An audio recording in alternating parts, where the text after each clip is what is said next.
దేవుని నామమునకు మహిమ కలుగును గాక. ప్రభు సన్నిధిలో చక్కని సమయాన్ని మనం కలిగి ఉంటున్నాం. దేవుని వాక్యములో నుండి రోమపత్రిక 12వ అధ్యాయము 16వ వచనాన్ని మనం చూస్తే, ఒకనితో ఒకడు మనస్సు కలిసి ఉండుడి, అందులో భాగముగానే సంతోషించు వారితో సంతోషించండి, అలాగే ఏడ్చు వారితో ఏడవండని, అలాగే హెచ్చు వాటి యందు మనసు ఉంచక తగ్గు వాటి యందు ఆసక్తి కలిగి ఉండండి అని, అనగా అంత ప్రత్యేకమైన వారుగా కనిపించని సాధారణమైన ప్రజలతో మీరు కలిసి ఉండండి అనే అర్థాన్ని కూడా ఈ వాక్యం తెలియజేస్తుంది. అలాగే మీకు మీరే బుద్ధిమంతులమని అనుకునవద్దు అని కూడా దేవుని వాక్యం తెలియజేస్తుంది. ఇందులో ప్రతిదీ కూడా ఇతరులతో మనం కలిసి ఉండడానికి కొరకు సహాయపడే విషయాలు అనేది మనము కనుగొనగలం. మనం చూస్తున్న వాక్యంలో ప్రతి మాట కూడా ఇతరులతో కలిసి ఉండడానికి మనకు సహాయపడేది అన్న విషయాన్ని మనం గుర్తించాలి. ఇందులో చివరి మాటను మనం ధ్యానం చేద్దాం. మీకు మీరే బుద్ధిమంతులమని అనుకొనవద్దు. ఎటువంటి అద్భుతమైన మాటను చూస్తున్నాం. మీకు మీరే, వ్యక్తిగతంగా చెప్పాలంటే నీకు నీవే బుద్ధిమంతుణ్ణి అనుకొనవద్దు, లేక మనకు మనమే బుద్ధిమంతులం అని అనుకొనవద్దు. ఇదే మనల్ని ఇతరులతో కలవకుండా చేస్తుంది.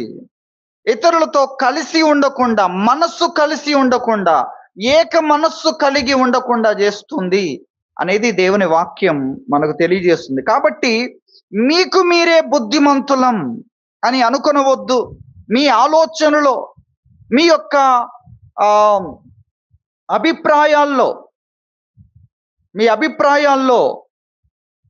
మేమే బుద్ధిమంతులం. అలాగే అహంభావానికి, అహంకారానికి సంబంధించిన అంశాల్లో నేనే తెలివైన వాణ్ణి, నాకే తెలుసు అని అనుకొనవద్దు అని దేవుని వాక్యము మనకు తెలియజేస్తుంది. సింపుల్ గా చెప్పాలంటే, never over estimate your self. చూడండి, నువ్వున్న స్థితి కంటే ఎక్కువగా భావించకూడదు అని దేవుని వాక్యం మనకు తెలియజేస్తుంది.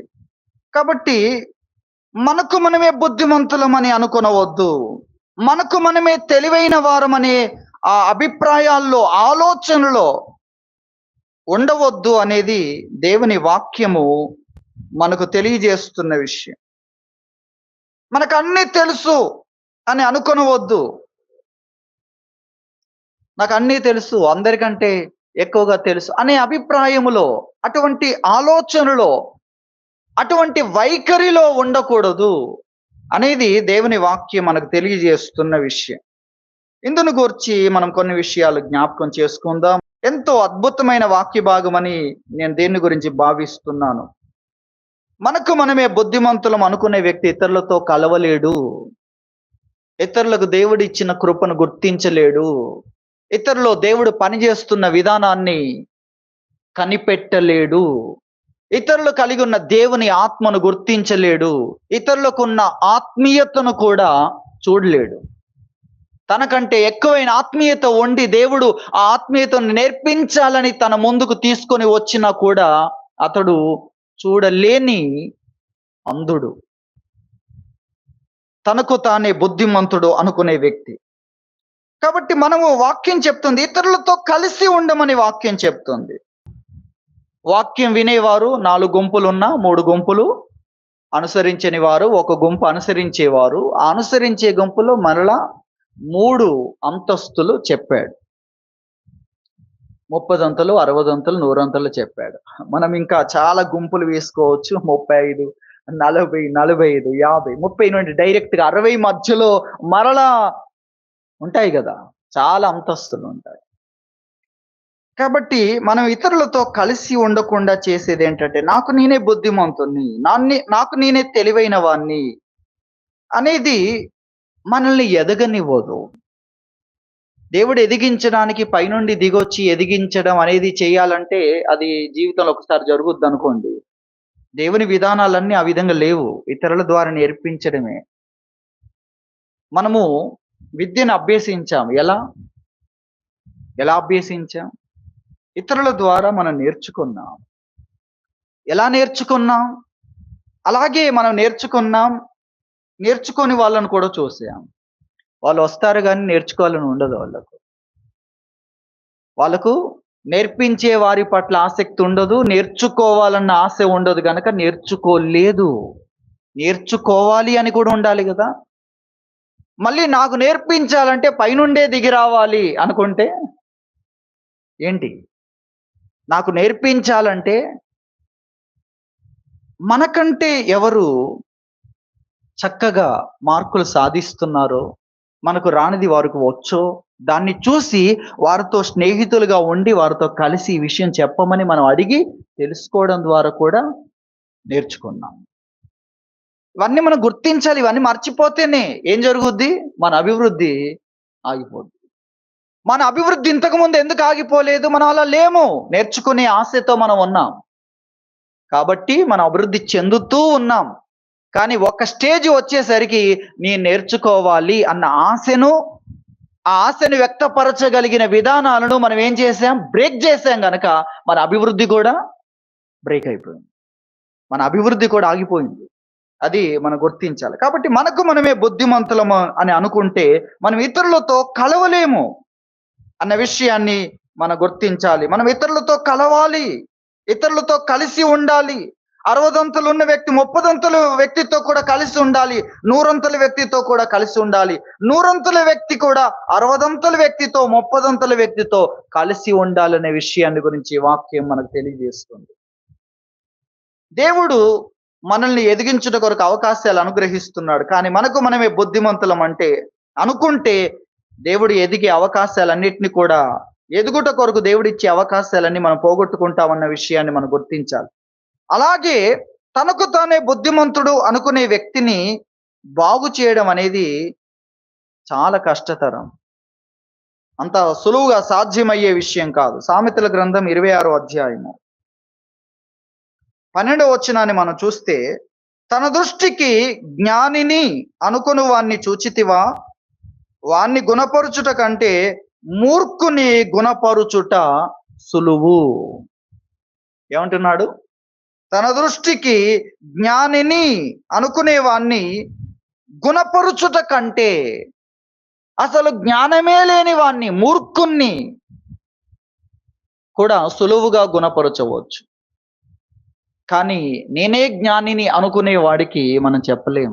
మనము గుణపరచలేం, మనం బాగు చేయలేం. అతడు ఉన్న స్థితి నుండి ఒక్క మెట్టైన పైకి మనకు తెలుసు.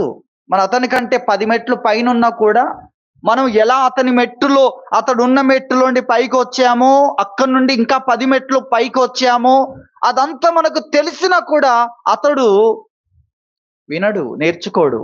నేను నేర్చుకోవాలి అనేది అతనిలో లేదు. కాబట్టి అతన్ని గుణపరచడం, బాగు చేయడం ఎంత కష్టమో చూడండి. ఒకవేళ మనమే ఆ స్థానములో ఉండుంటే, ఇప్పుడు మనం చెప్పుకున్నట్లు మనకు మనమే బుద్ధిమంతులం, నాకు నేనే జ్ఞానిని, నాకు నేనే తెలివైన వాణ్ణి అని మన ఆలోచనలో, మన అభిప్రాయాల్లో, మన అంతరంగములో అనుకుంటూ ఉంటే మనల్ని గుణపరచడం చాలా కష్టం. ఇతరులు సంవత్సరంలో గుణపడితే మనకు 10 సంవత్సరాలైనా అక్కడే ఉంటాం. ఎందుకు ఇది వస్తుంది? నాకు నేనే బుద్ధిమంతుణ్ణి అనుకోవడం ద్వారా ఇలాంటి ప్రమాదం ఉంది అని దేవుని వాక్యం తెలియజేస్తుంది. అలాగే మరొక వాక్యాన్ని చదువుకుందాం. యెషయా గ్రంథం 5వ అధ్యాయము 21వ వచనాన్ని మనం చూస్తే, తమ దృష్టికి తాము జ్ఞానులనియు తమ ఎన్నికలో తాము బుద్ధిమంతులమనియు తలంచుకొని వారికి శ్రమ. వాక్యం చెప్తుంది, తమ దృష్టికి తాము జ్ఞానులనియు తమ ఎన్నికలో తాము బుద్ధిమంతులనియు తలంచుకొని వారికి ఏం కలుగుతుంది? శ్రమ, కష్టాల పాలవుతారు. వ్యర్థమైన కష్టాలు, జీతము లేని కష్టాలు, వెట్టి చాకిరి. శ్రమలు, కష్టాలంటే నిజానికి యేసుక్రీస్తునందు విశ్వాసం ఉంచే వారి జీవితాల్లో అది పని, అది ఉద్యోగము, అది జీతము, అది అభివృద్ధి చెందడానికి, గొప్ప వాటిని సంపాదించుకోవడానికి అవి అవకాశాలు. కానీ ఇక్కడ చెప్పేవన్నీ కూడా వెట్టి చాకిరి, అనవసరమైన కష్టాలు. దాని గురించి శ్రమ అని వాక్యం చెప్తుంది. ఎవరికి శ్రమ? తమ దృష్టికి తాము జ్ఞానులు అనుకునే వారికి, తమ ఎన్నికలో తాము బుద్ధిమంతులనియు తలంచుకొను వారికి, అలా ఆలోచించే వారికి, అలా అనుకునే వారికి శ్రమ, అనవసరమైన శ్రమలు, దేవుడివ్వని శ్రమలు. కాబట్టి మనము అటువంటి ప్రమాదకరమైన పరిస్థితిలో ఉండకూడదు. వారు ఇతరులతో కలవలేరు, అలాగే వారు అభివృద్ధి చెందలేరు, వారిని గుణపరచడం చాలా కష్టం, బాగుపడలేరు. అలాగే మరొక విషయం ఏంటి? కష్టాల పాలవుతారు. ఇంత ప్రమాదకరమైన పరిస్థితుల్లో మనం ఎందుకు నిలబడాలి? కాబట్టి మనం అక్కడి నుండి బయటికి రావాలి. మనకు మనమే బుద్ధిమంతులం అనుకునే స్థితిలో నుండి బయటికి రావాలి. అందుకొరకు ఒక 2-3 విషయాలు మనం జ్ఞాపకం చేసుకుందాం. మొదటిగా దేవుని వాక్యం మనకు తెలియజేస్తున్న విషయాన్ని చూస్తే కొరింథీయులకు రాసిన మొదటి పత్రిక 3వ అధ్యాయము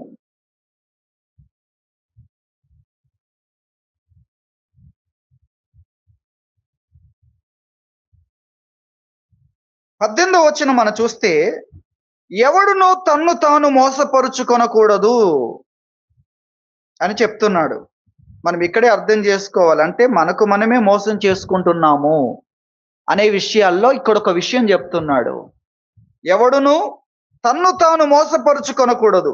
మీలో ఎవడైనను ఈ లోకమందు తాను జ్ఞానినని అనుకొనిన ఎడల ఏం చేయాలి? జ్ఞాని అగునట్టు వెర్రివాడు కావలెను. మీకు అర్థమవుతుంది కదా? మనం ఇలా కామంటే మనం మోసపరుచుకుంటున్నాం. మోసపరుచుకోవద్దు నిన్ను నీవే. మరి ఏం చెయ్యాలి? మీలో ఎవడైనా ఈ లోకమందు తాను జ్ఞానిని అనుకొనిన ఎడల జ్ఞాని అగునట్టు వెర్రివాడు కావలను. జ్ఞాని అగునట్టు ఏం కావాలి? వెర్రివాడు కావాలి. నేను జ్ఞానిని అనుకునే వ్యక్తి ఏం చేయాలంటే, జ్ఞాని అగునట్లుగా నేను తెలుసుకోవాలి, నేను నేర్చుకోవాలి. నేను ఇంకా జ్ఞానాభ్యాసము చెయ్యలేదు, నేను ఇంకా దేవుడు అనుగ్రహించే జ్ఞానాన్ని పొందలేదు. నాకు జ్ఞానం కావాలి, దేవుని జ్ఞానం కావాలి, దేవుడిచ్చే జ్ఞానం కావాలి. ఏ విధానాల్లో దేవుడు తన జ్ఞానాన్ని ఇవ్వడానికి ఇష్టపడుతున్నాడో, ఎవరి ద్వారా ఇవ్వడానికి ఇష్టపడుతున్నాడో అది నాకు కావాలి. జ్ఞానము కొరకైన ఆశ, జిజ్ఞాస కావాలి. జ్ఞానం కొరకైన తపన కావాలి. నేను జ్ఞానాన్ని సంపాదించాలి, నేను జ్ఞానాన్ని తెలుసుకోవాలి, నేర్చుకోవాలి అనే ఆశను వ్యక్తపరచగలిగిన వ్యక్తిగా ఉండాలి అని దేవుని వాక్యం తెలియజేస్తుంది.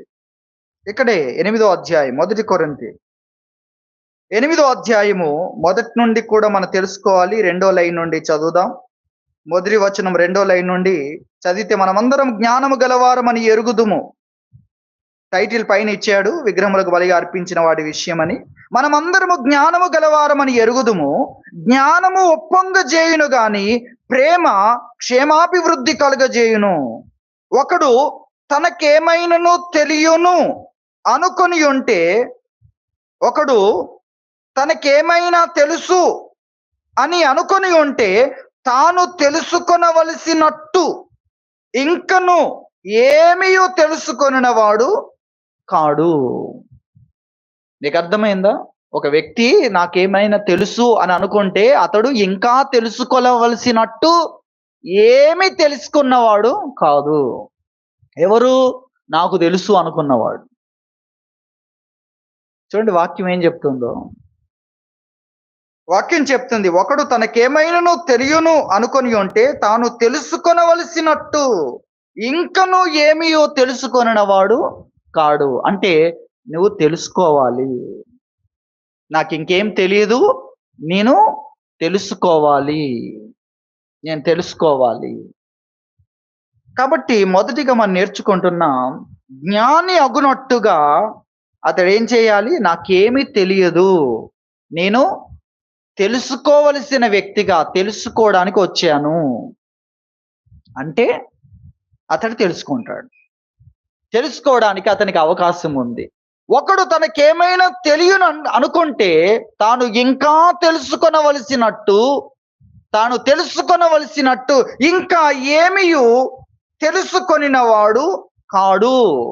ఏమింకా తెలుసుకోలేదు, నేను తెలుసుకోవాలి అని ఉండాలి. ఇది మొదటి విషయం. కాబట్టి జ్ఞాని అగునట్టు అతడు వెర్రివాడు కావాలి, లేదా నాకింకా ఏమి తెలియదు, తాను తెలుసుకొనవలసినట్టు ఇంకా ఏమీ తెలుసుకున్నవాడు కాదు. నేను ఇంకేం తెలుసుకోలేదు, నేను తెలుసుకోవడాని కోసము వచ్చాను, ఎదురు చూస్తున్నాను అన్నట్లుగా ఉండాలి. నేను నేర్చుకోవాలి, నేను నేర్చుకుంటాను అనే దగ్గరికి అతడు రావాలని దేవుని వాక్యం చెప్తుంది. ఇది మొదటిగా మనం నేర్చుకుంటున్న విషయం. మనకు మనమే బుద్ధిమంతులం అనుకోనవద్దు. ఆ విధంగా మనం ఉండకుండా, అలా ఉండే వ్యక్తి ఇతరులతో కలవలేడు, అతన్ని బాగు చేయడం కూడా కష్టం, అలాగే అతడు అనవసరమైన శ్రమల పాలైపోతాడు. కాబట్టి దీని నుండి మనం తప్పించుకోవడానికి మొదటిగా మనము జ్ఞానమును నేర్చుకునే వ్యక్తులుగా ఉండాలి. నేను నేర్చుకోవాలి, నేను నేర్చుకుంటాను, నాకు ఇంకా ఏమీ తెలియదు, తెలుసుకోవడానికి వచ్చాను అన్నట్లుగా అతడు ఉండాలి అని వాక్యం తెలియజేస్తుంది. ముందుగానే చెప్పాడు, మనం అందరము జ్ఞానము గలవారమని ఎరుగుదుము, కానీ జ్ఞానం ఒప్పంగజేస్తుంది, ప్రేమ క్షేమాభివృద్ధి కలుగజేస్తుంది. కాబట్టి ఒక్కడు తనకేమైనా తెలియను అనుకొని ఉంటే తాను తెలుసుకొనవలసినట్టు ఇంకను ఏమియో తెలుసుకొనినవాడు కాడు. ఇది దేవుని వాక్యము మనకు తెలియజేస్తున్న అద్భుతమైన విషయం. జ్ఞానులకు చెప్తున్న మాట, మనమందరం జ్ఞానము గలవారం అంటూనే చెప్తున్న మాట. కాబట్టి ఎంత ప్రత్యేకమైన విషయాన్ని గురించి మనం చూస్తున్నాం. అలాగే సామెతల గ్రంథం 17వ అధ్యాయము 27వ వచనాన్ని మనం చూస్తే, మితముగా మాట్లాడువాడు తెలివి గలవాడు, శాంత గుణము గలవాడు వివేకం గలవాడు, ఒకడు మూఢుడైనను మౌనముగా ఉండిన ఎడల జ్ఞాని అని ఎంచబడును, అట్టివాడు పెదవులు మూసుకొనగా వాడు వివేకి అని ఎంచబడును అని చెప్తున్నాడు. ఎవరు తెలివైన వారు? మితంగా మాట్లాడేవాడు. ఎవరు వివేకం గలవారు? శాంత గుణములు గలవాడు, నిదానించేవాడు, నెమ్మదిగా ఉండేవాడు, శాంతముగా ఉండేవాడు. అది 27లో చూస్తున్నా. 28లో ఒకడు మూఢుడైనను మౌనముగా ఉన్న ఎడల జ్ఞాని అని ఎంచబడును, అట్టివాడు పెదవులు మూసుకొనగా, పెదవులు తెరవగా కాదు, పెదవులు మూసుకొనగా వాడు వివేకి అని ఎంచబడును. ఈ పెదవులు మూసుకోవడం ఏంటి అనగా, మాట్లాడాల్సిన టైం వచ్చినప్పుడు తన అభిప్రాయాన్ని వెంటనే ఇతరులందరికంటే ముందుగా నోరు తెరవకుండా, ఇతరులు ఉన్నారు కదా మాట్లాడడానికి అని పెదవులు మూసుకొనగా, ఎందుకు మూసుకుంటున్నాడు? తెరవాల్సిన టైంలో ఇతరులకు అవకాశాన్ని ఇస్తున్నాడు. అప్పుడు ఏమని ఎంచబడతాడు? వివేకి. చూసారా? మౌనంగా ఉండడం ద్వారా జ్ఞాని అని ఎంచబడుతున్నాడు. తర్వాత ఎదుటి వ్యక్తి మాట్లాడిన తర్వాత తన ప్రశ్న కానీ, తాను తెలుసుకోవాలన్న విషయం కానీ మాట్లాడిన తర్వాత పెదవులు తెరవాల్సిన టైంలో అతడు ఇతరులకు అవకాశాన్ని ఇస్తూ పెదవులు మోసుకొనగా ఇతడు ఏమని ఎంచబడతాడు? వివేకి. ఇది మొదటిగా మనం నేర్చుకుంటున్నాం. కాబట్టి జ్ఞాని అగునట్టు ఏం కావాలి? వెర్రివాడు కావాలి. ఎందుకంటే ఈ లోక జ్ఞానం వెర్రితనం అన్న విషయాన్ని చెప్పాడు. అలాగే ఇంకా తెలుసుకోవాలి. ఎవరైనా నాకు తెలుసు అని అనుకుంటే ఏమన్నాడు? తాను తెలుసుకొనవలసినట్టు ఇంకను ఏమియు తెలిసినవాడు కాడు. నేను తెలుసుకోవడానికి వచ్చాను అనే ఆశని వ్యక్తపరిచేవారుగా ఉండాలి. అది దేవుని వాక్యం తెలియజేస్తుంది. దేవుని వాక్యంలో జ్ఞానులతో సహవాసం చేసేవాడు ఏమవుతాడు? జ్ఞానము గలవాడు అవుతాడని చెప్పాడు. 13వ అధ్యాయం 20వ వచనం. సామెతలు 13:20. జ్ఞానుల సహవాసము చేయువాడు జ్ఞానము గలవాడగును. ఎవరితో సహవాసం చేయాలి? జ్ఞానులతో. జ్ఞానులతో సహవాసం చేసేటప్పుడు ఎలా ఉండాలి? నాకు ఇంకేమీ తెలియదు, తెలుసుకోవడానికే నేను వచ్చాను అన్నట్లు ఉండాలి అనేది మొదటిగా మనం నేర్చుకుంటున్నాం. జ్ఞానుల మధ్యలో ఎలా ఉండాలి? వినాలి, నేర్చుకోవాలి. అందరూ ఉండగా నేనే మొదటగా మాట్లాడడం కాదు, నేను వినాలి అని ఆ విధంగా ఉంటే జ్ఞానము గలవాడవుతాడు, వివేకము గలవాడవుతాడని వాక్యం చెప్తుంది. జ్ఞానుల సహవాసము దొరికితే మనం జ్ఞానము గలవారం అవుతాం. జ్ఞానుల సహవాసం నాకెందుకులే అంటే, మూర్ఖులతో సహవాసం చేసేవాడు చెడిపోతాడు. చెడిపోని వాడైనా, మంచిగా ఉన్నవాడైనా చెడిపోతాడు అని వాక్యం చెప్తుంది. సహవాసం ఎంత ప్రాముఖ్యం, దాని గురించి కూడా వినాలి మనం. అదే టైటిల్ మీద వినాలి. ఇప్పుడు మన టైటిల్ ఏంటి? ఇప్పుడు మన టైటిల్ నీకు నీవే బుద్ధిమంతుడు అనుకోవద్దు, ఇతరులతో కలిసి ఉండు అనేది మనం నేర్చుకుంటున్న వాక్యం. అందుకొరకు జ్ఞానులతో సహవాసం చేస్తే మనం జ్ఞానం గలవారం అవుతాం. అయితే జ్ఞానుల సహవాసం ఎలా దొరుకుతుంది? జ్ఞానుల సహవాసము ఎలా కనుగొంటాం? ఎలా సహవాసములో చేరుతాం మనం అంటే, నీవు వినే వ్యక్తివైతే జ్ఞానులు తమ సహవాసములో నేను చేర్చుకుంటారు. జ్ఞానులు నీ దగ్గరకు వచ్చి వారు సహవాసం చేస్తారు. వినే వ్యక్తి అయితే, వినడం, లోబడడం వచ్చి ఉంటే, ఒక పేజ్ తిప్పండి మీరు, ఒక పేపర్ తిప్పితే 15వ అధ్యాయము 31వ వచనం. జీవార్థమైన ఉపదేశమును అంగీకరించు వానికి జ్ఞానుల సహవాసము దొరుకుతుంది, లభించును అని చెప్పాడు. జీవార్థమైన ఉపదేశం అంగీకరించు వానికి, మంచి మాటలను వినలేనివాడు జ్ఞానుల సహవాసాన్ని పొందలేడు. వినే వ్యక్తి, అంగీకరించే వ్యక్తి, మంచి మాటలకు చెవినిచ్చే వ్యక్తి, జీవార్థమైన ఉపదేశమును అంగీకరించే వ్యక్తికి జ్ఞానుల సహవాసం దొరుకుతుందని దేవుని వాక్యం తెలియజేస్తుంది. కాబట్టి మనకు మనమే బుద్ధిమంతులమని అనుకొనకుండా, అలా అనుకుంటే ఇతరులతో కలవలేము, అలా అనుకుంటే మనల్ని గుణపరచడం కష్టం, సంవత్సరాలు దొర్లిపోతూ ఉంటాయి, దేవుడిచ్చే అవకాశాలన్నీ పోతూ ఉంటాయి, కానీ మనం బాగుపడిన వారము కాలేం. బాగుపడడానికి ఎంతో మంది ప్రయత్నం చేస్తుంటారు, కానీ ఎవరి మాట వినం కదా. కాబట్టి అది ఎంతో ప్రమాదకరమైన విషయం. మన అభివృద్ధి ఆగిపోతుంది, మనం బాగుపడడం కూడా ఆగిపోతుంది. తర్వాత మనము అనవసరమైన శ్రమల పాలైపోతూ ఉంటాం. ఆ ప్రమాదం నుండి మనం తప్పించుకోవడానికి మొదటిగా మనము నేర్చుకునేవారుగా ఉండాలి. నాకేమైనా తెలుసు అనుకుంటే, నేను తెలుసుకోవడానికే వచ్చాను, ఇంకా ఏం తెలుసుకోలేదు అన్న వ్యక్తులుగా మనం ఉండాలి. వినడానికి వేగిరపడుతూ ఉండాలి. క్రొత్త పుస్తకం రాయడానికి ఏ విధంగా ఉండాలి? త్వరగా వ్రాయువాని కలం వలె నేను నేర్చుకోవడానికి, వ్రాయడానికి ఇంకా ఏమి తెలుసుకోలేదు అనే విధానములో మనం ఉండాలి అని దేవుని వాక్యము మనకు తెలియజేస్తుంది. మౌనముగా ఉండి నేర్చుకునేవారుగా మనం ఉండాలి. ఇది మొదటిగా మనం నేర్చుకుంటున్న విషయం. మనకు మనమే బుద్ధిమంతులం అనే ప్రమాదమును తప్పించుకోవడానికి, మనల్ని గురించి మనం గొప్పగా భావించుకునే ఆ ప్రమాదకరమైన స్థితిని తప్పించుకోవడానికి మనము నేర్చుకునేవారుగా ఉండాలి. మౌనముగా ఉండి నేర్చుకునే ఆశను వ్యక్తపరిచేవారుగా ఉండాలి అనేది మొదటిగా మనము జ్ఞాపకం చేసుకుంటున్న విషయం. రెండవదిగా మనం చూస్తే దేవుని వాక్యంలో యాకోబు పత్రిక 3వ అధ్యాయము 13వ వచనం చూస్తే, మీలో జ్ఞాన వివేకములు గలవాడు ఎవడు? వాడు జ్ఞానముతో కూడిన సాత్వికము గలవాడై తన యోగ్య ప్రవర్తన వలన తన క్రియలను కనపరచవలెను అనేది చెప్తున్నాడు. రెండవదిగా మనం నేర్చుకునే విషయం ఇక్కడ కనబడుతుంది.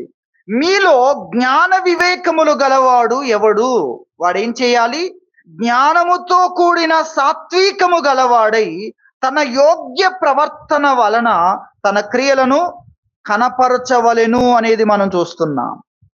జ్ఞానముతో కూడిన సాత్వికము గలవాడై తన యోగ్య ప్రవర్తన వలన తన క్రియలను కనపరచాలి. సాత్వికముతో నీ యోగ్యతను కనపరచాలి అనేది రెండవదిగా మనం నేర్చుకుంటున్న విషయం. సాత్వికముతో నీ యోగ్యత ఏంటో, నీ యోగ్య ప్రవర్తనకు సంబంధించిన క్రియలు కనపరచాలి. సాత్వికంతో కనపరచాలి. నీ జ్ఞానాన్ని, నీ వివేకాన్ని, ఇతరులకు ఉపయోగకరమయ్యే నీ యోగ్య ప్రవర్తనను, మాదిరికరమైన ప్రవర్తనను సాత్వికముతోనూ కనపరచాలి, అనుకువతో కనపరచాలి అన్న విషయాన్ని దేవుని వాక్యము మనకు తెలియజేస్తుంది.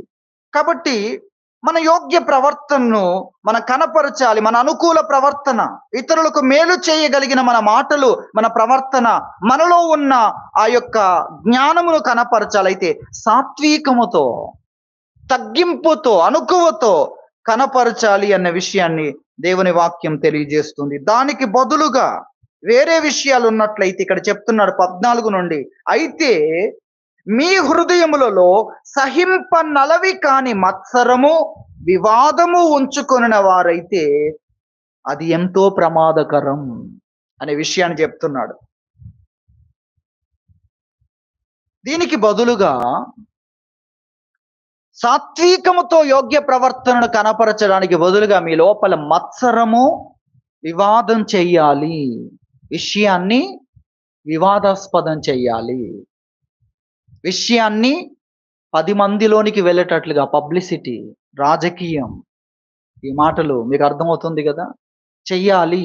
వివాదం చేయడమే ముఖ్యం అని కొంతమంది అనుకుంటారు. ఒక వ్యక్తికి ఒక విషయాన్ని సాత్వికముతో తెలియజేస్తే సరిపోతుంది. అలా కాకుండా అది 10 మందిలోకి తీసుకురావాలి. ఈ వ్యక్తిని తగ్గించాలి, నేను గొప్ప వ్యక్తినని చూపించాలి. నేను చెప్పే విషయము 10 మందిలోకి తీసుకొచ్చి వివాదాస్పదం చెయ్యాలి.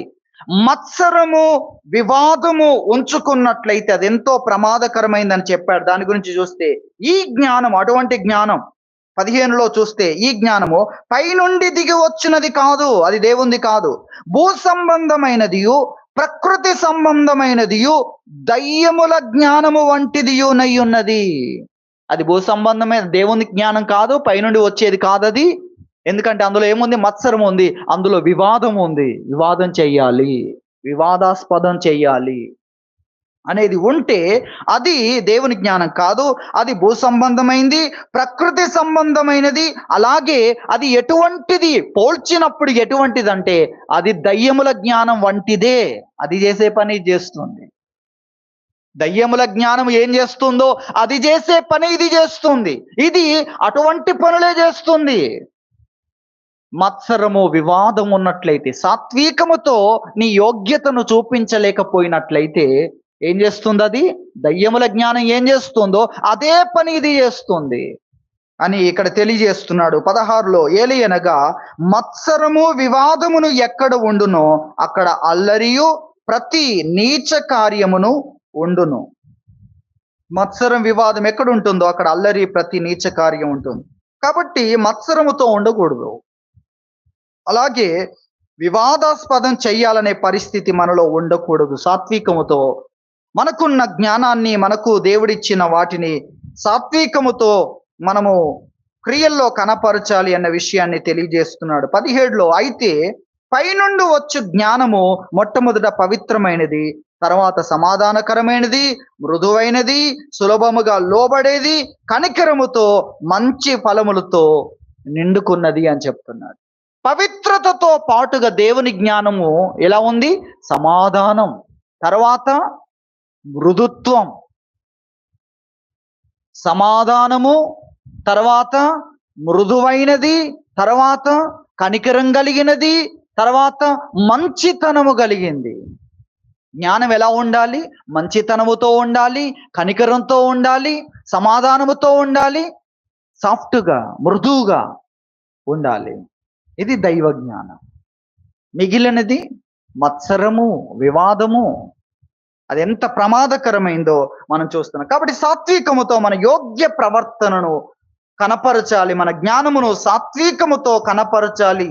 దేవుడు మనకిచ్చిన తలాంతులను, దేవుడు మనకిచ్చిన జ్ఞానాన్ని సాత్వికముతో, అనుకూల ప్రవర్తనతో కనపరచాలని దేవుని వాక్యం మనకు తెలియజేస్తుంది.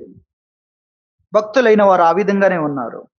యోసేపును గురించి మనం చూస్తే, యోసేపును చెరసాలలోండి తీసుకొని వచ్చినప్పుడు ఆదికాండం 41వ అధ్యాయం 16వ వచనములో, నీ గురించి నేను విన్నాను అని యోసేపును పొగుడుతూ ఉంటే, యోసేపు, అది నా వలన కాదు, ఏమన్నాడు? అది నా వలన కాదు, నా నా వలన అయ్యే విషయం కాదు అది. దేవుడే ఫరోకు అనుకూలమైన దాన్ని తెలియజేస్తాడు అన్న మాటను యోసేపు అక్కడ పలకడాన్ని మనం చూస్తాం. అలాగే దానియేలును కూడా ఆ యొక్క కలభావం నెబుకద్నెజర్ కలగన్నాడు, ఆ కల మర్చిపోయాడు. ఆ కల మర్చిపోయినప్పుడు జ్ఞానులను పిలిచాడు, అడిగాడు, వారు చెప్పలేదు. కాబట్టి వారికి సమయం ఇచ్చాడు, కానీ వారు చెప్పలేకపోయారు. కాబట్టి జ్ఞానులందరినీ సంహరించాలనే చట్టం అనేది వచ్చింది. అప్పుడు దానియేలుకు తెలిసింది. దానియేలు వెళ్ళి దేవుణ్ణి దానియేలు మొదటిగా నాకు కొంత సమయం ఇవ్వండి అని అడుగుతాడు రాజును. తర్వాత వెళ్ళి ప్రార్థన చేస్తాడు, దేవుడు బయలుపరుస్తాడు. తర్వాత దానియేలు రాజు ముందుకు వస్తాడు, ఆ నెబుకద్నెజర్ ముందుకు వస్తాడు. ఆ సమయంలో దానియేలు ఎంత అనుకువతో, ఎంత వినయముతో మాట్లాడతాడు. నాకేదో జ్ఞానం ఉన్నందుకు కాదు, ఇది నేను చెప్పేది కాదు. తర్వాత జ్ఞానులైనను, అలాగే అక్కడున్న గారడి విద్య కలిగిన వారు కానీ, అక్కడున్న గొప్పవారు, ఆ జ్ఞానులు కూడా ఆ మాట కూడా అక్కడ ఉపయోగిస్తాడు. జ్ఞానులైన దీన్ని చెప్పలేరు. అలాగే మీ యొద్ద ఉన్న ఈ ప్రత్యేకతలు కలిగిన ఏ వ్యక్తి కూడా చెప్పలేడు. ఇది దేవుడు మాత్రమే, మర్మములు బయలుపరచగల దేవుడు ఉన్నాడు, ఆయన మాత్రమే దాన్ని చెప్పగలడు, నేను కాదు అన్న విషయాన్ని అతడు సాత్వికముతో అక్కడ తెలియపరిచినట్లుగా మనం చూస్తున్నాం. కాబట్టి రెండవదిగా సాత్వికముతో మన యోగ్య ప్రవర్తనను కనపరచాలి అనే విషయాన్ని ప్రభు మనకు తెలియజేస్తున్నాడు.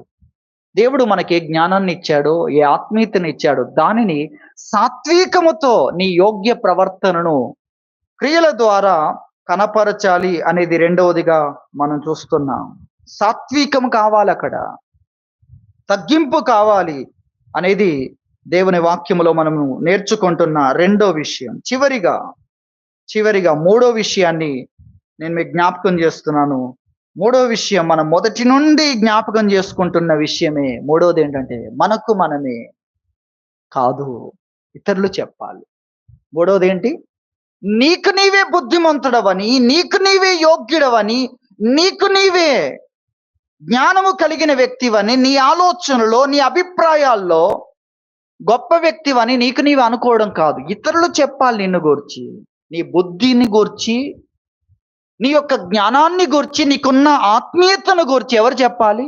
ఇతరులు చెప్పాలి. నీకు నీవే చెప్పుకోవడం కాదు, నీకు నీవే అనుకోవడం కాదు అనేది మూడో విషయం. చాలా ప్రాముఖ్యమైన విషయం. మనకు మనమే అనుకుంటే, ఇంతకు ముందు చదువుకున్నట్లుగా యెషయా గ్రంథం 5:21లో అలాంటి వారికి శ్రమ తమ ఎన్నికలో, 5:21లో యెషయా గ్రంథం, తమ దృష్టికి తాము జ్ఞానులం, తమ ఎన్నికలో తాము బుద్ధిమంతులం అని తలంచుకున్న వారికి శ్రమ అన్న విషయాన్ని దేవుని వాక్యం మనకు తెలియజేస్తుంది. కాబట్టి మన ఎన్నికలో కాదు, మన దృష్టిలో కాదు, మన సొంత ఆలోచనలో, మనం అనుకునే విషయాల్లో, మన అభిప్రాయాల్లో మనకు మనమే గొప్ప అనుకోవడం కాదు. ఇతరులు మన గురించి మాట్లాడాలి. నీ నోరు కాదు, సామెతల గ్రంథంలో చెప్తాడు, నీ నోరు కాదు, అన్యులే చెప్పాలి, నీ నోరు చెప్పడం కాదు. ఇతరులు గుర్తించాలి. నీలో ఎంత ఆత్మీయత ఉంది, నీలో ఎంత అనుకువ ఉంది, నీవెంతగా సంగతులను అర్థం చేసుకొని ఎంత చక్కగా చెప్పగలవో ఇతరులు చెప్పాలి అనేది మనం చూస్తున్నాం. కాబట్టి ఇతరులు చెప్పనివ్వు, ఇతరులు కనుగొననివ్వు. మనం అనుకోవచ్చు, ఇతరులందరూ కూడా కనుగొనే అంత బుద్ధిమంతులు కాదండి, ఇతరులందరిని ఆత్మీయతను నా యొక్క ఎన్ని సంవత్సరాలలో కనపరుస్తున్నాను వారు గుర్తించట్లేదు అనుకుంటే ఆ సమయం ఇంకా రాలేదేమో. కాబట్టి ఇతరులు చెప్పనివ్వు, నీ నోరు కాదు, అన్యులే, ఇతరులే నిన్ను గురించి మాట్లాడాలి, ఇతరులే నీ గురించి తెలియజేయాలి అనేది మూడవదిగా మనం నేర్చుకుంటున్నాం. ఇతరులను చెప్పనివ్వు, నీ గురించి, నీ ఆత్మీయతను గురించి ఇతరులు మాట్లాడనివ్వు, అక్కడ నువ్వు మౌనంగా ఉండాలి అనేది మూడవదిగా మనం నేర్చుకుంటున్న విషయం. దేవుని వాక్యంలో సమూయేలు మొదటి సమూయేలు గ్రంథం 16వ అధ్యాయము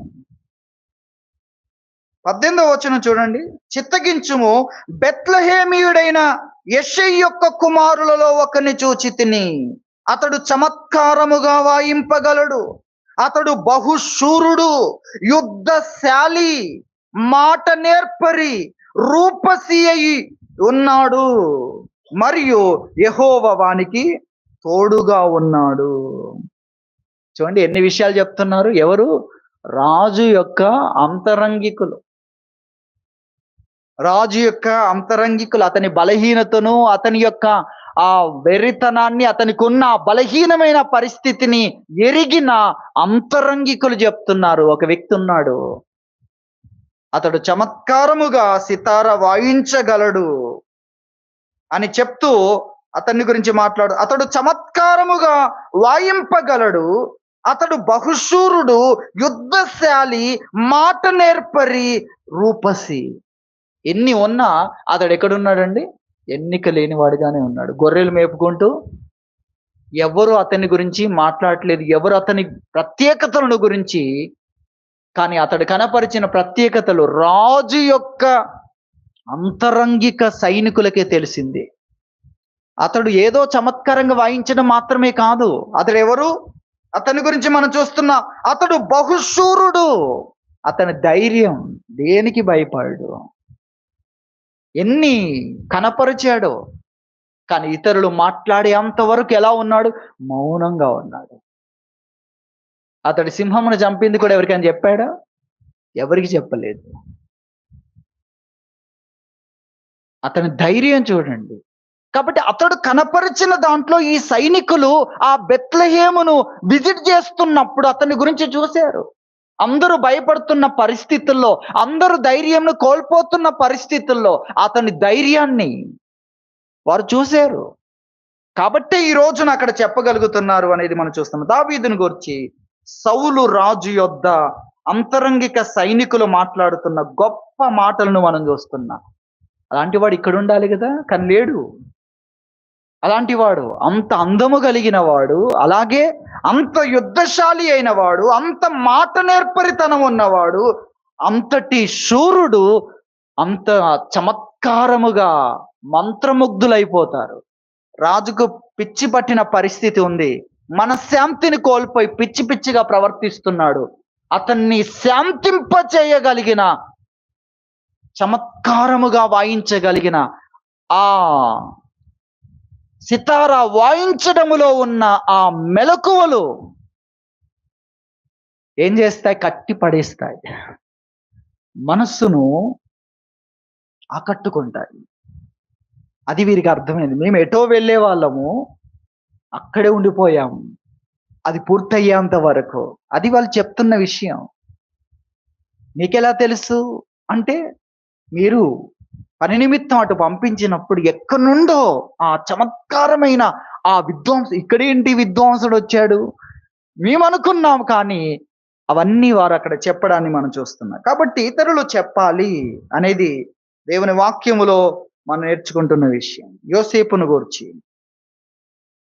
పానదాయకుల అధిపతి యోసేపును జ్ఞాపకం చేసుకున్నాడు.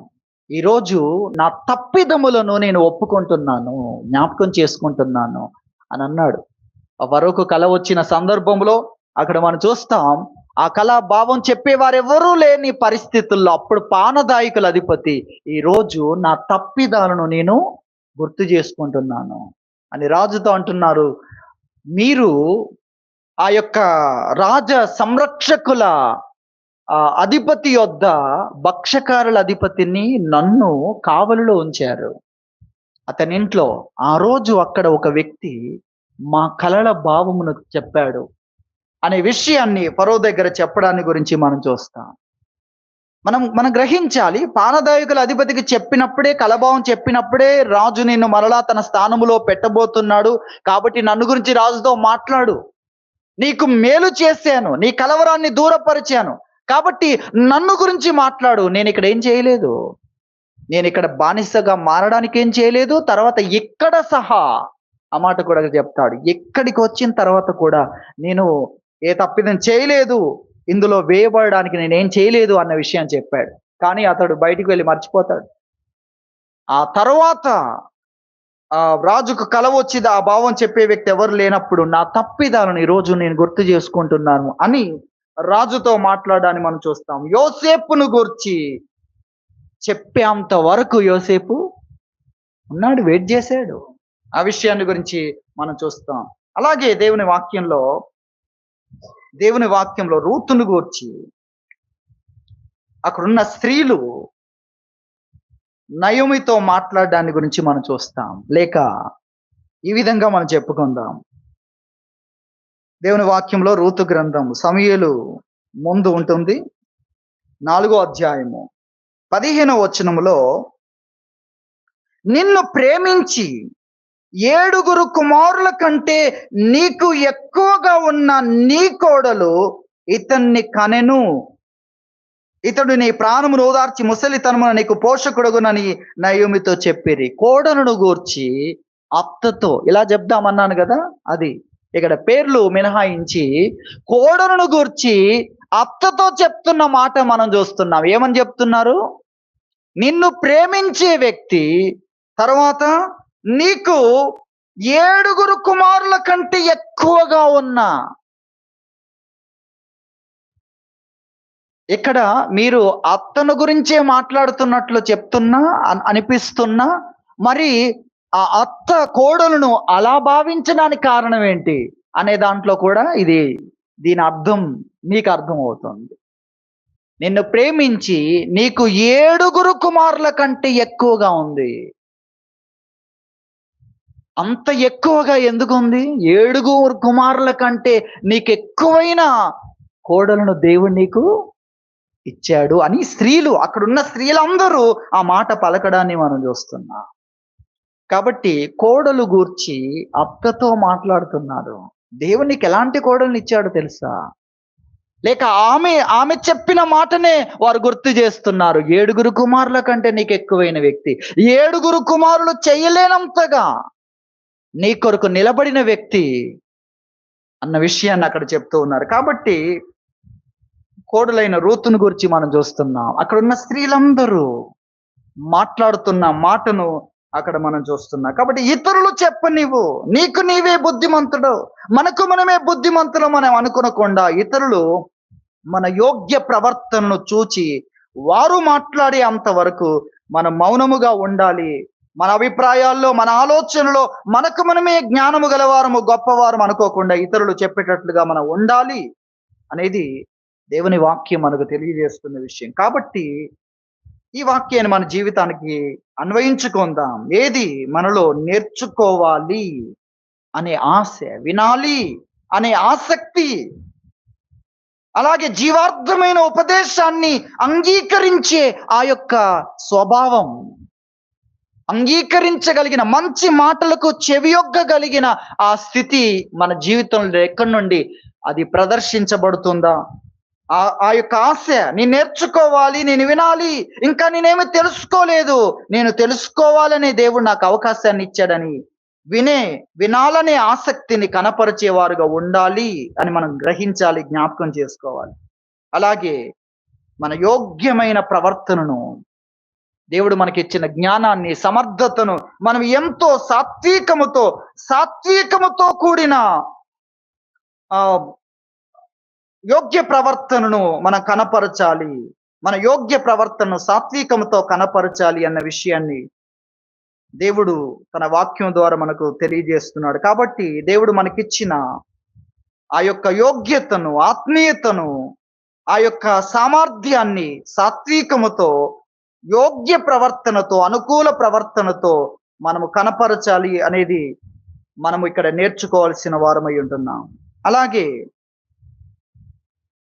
మనము ఇతరులకు మేలుకరముగా ఉన్న జీవితం ఇతరులు చెప్పాలి. మనలో ఉన్న అనుకోను గురించి, మనలో ఉన్న యోగ్యతను గురించి, మనలో ఉన్న సమర్థతను గురించి ఇతరులు చెప్పే విధానములో మనము ఇతరుల ముందు ఆ విధముగా సాత్వికముతో మన యోగ్య ప్రవర్తనను కనపరిచి ఎదురు చూడాలి. అలా కనపరుస్తూనే ఉండేవారముగా మనం ఉండాలి. ఇతరులకు మేలుకరముగా ఉన్నది, ఇతరులకు చెప్పగలిగే విధానములో మనం ఉన్నామని ఇతరులు గుర్తించాలంటే మనం ఆ మాదిరిని అనుసరిస్తున్నామని, ఆ జ్ఞానాన్ని కలిగి ఉన్నామని, ఆ ఆత్మీయత మనలో ఉన్నదని ఇతరులు గుర్తిస్తేనే కదా మన దగ్గరికి వస్తారు. కాబట్టి అంతవరకు ఏం చేయాలి? మౌనముగా ఉండి సాత్వికముతో మన ఆత్మీయతను కనపరుస్తూనే ఉండాలి. కాబట్టి ప్రభు మనకు తెలియజేస్తున్నాడు, మనం మౌనముగా నేర్చుకుంటూ సాత్వికముతో మన యోగ్య ప్రవర్తనను కనపరుస్తూ సాక్ష్యాన్ని పొందేవారుగా, సాక్ష్యాన్ని కలిగి ఉండేవారుగా ఉండాలని ప్రభు మనకు తెలియజేస్తున్నాడు. దేవుడు తన వాక్యమును మనందరి కొరకు దీవించును గాక. ప్రార్థన చేసుకుందాం.